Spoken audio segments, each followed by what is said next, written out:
आज हम बात करने वाले हैं दुनिया की शायद सबसे फेमस और मिस्टीरियस पेंटिंग के बारे में, मोनालिसा। ये पेंटिंग इतनी फेमस क्यों है? इसके पीछे क्या राज है? और क्यों हर साल मिलियंस लोग सिर्फ इसे देखने के लिए पेरिस जाते हैं? आज हम जानेंगे मोनालिसा की पूरी कहानी। तो सबसे पहले बात करते हैं बेसिक फैक्ट्स की।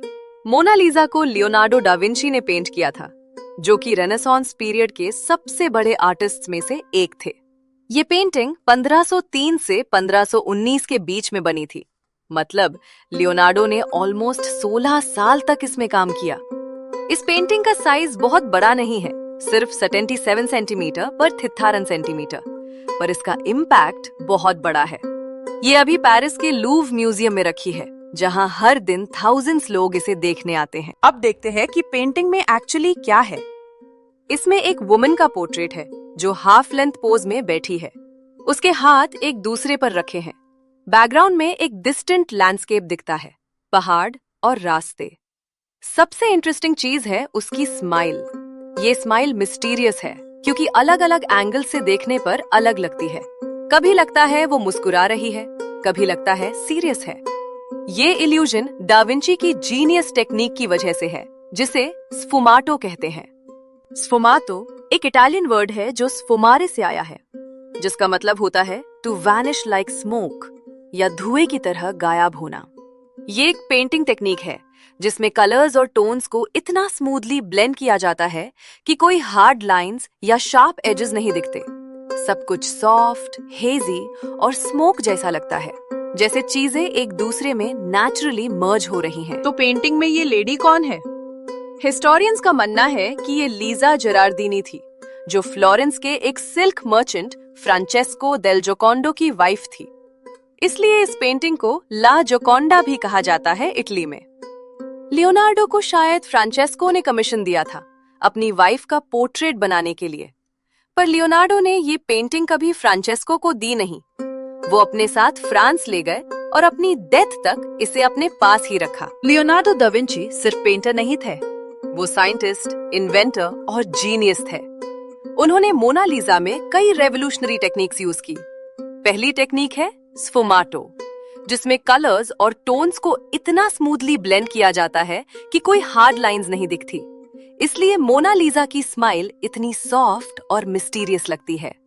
दूसरी टेक्निक है एटमॉस्फेरिक पर्सपेक्टिव। बैकग्राउंड जो डिस्टेंट है वो ब्लूइश और हेजी है, जिससे डेप्थ का इल्यूजन मिलता है। लियोनार्डो ने लेयर बाय लेयर पेंटिंग की, thin layers of oil paint को एक के ऊपर एक लगाया। मॉडर्न एक्सरे स्टडीज से पता चला है कि नीचे कई लेयर्स हैं। जब लियोनार्डो 1516 में फ्रांस गए, तब वो मोनालिसा अपने साथ ले गए।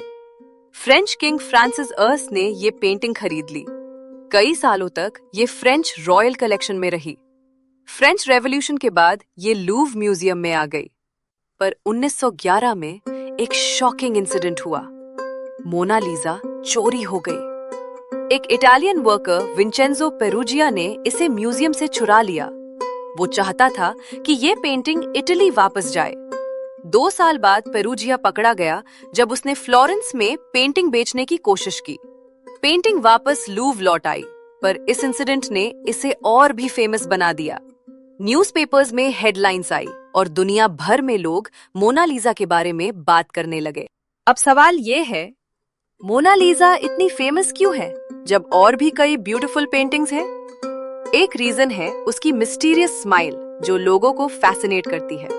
दूसरा रीजन है लियोनार्डो डा विंची का नाम। वो अपने टाइम के सबसे बड़े जीनियस थे। 1911 की थेफ्ट ने भी इसे ओवरनाइट सेंसेशन बना दिया।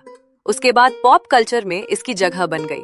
मूवीज, बुक्स, एडवर्टाइजमेंट्स में मोनालिसा का रेफरेंस मिलता है। आर्टिस्ट्स ने इसे रिक्रिएट किया, पैरोडी बनाई।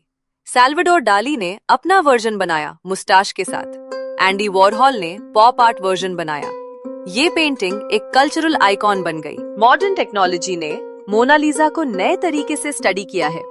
एक्सरेज और इंफ्रारेड इमेजिंग से हमें पता चला है कि लियोनार्डो ने पहले एक अलग डिजाइन सोचा था, जिसमें लीजा के हाथों की पोजीशन डिफरेंट थी। कई पेंट लेयर्स हैं जो इवॉल्व करती गई।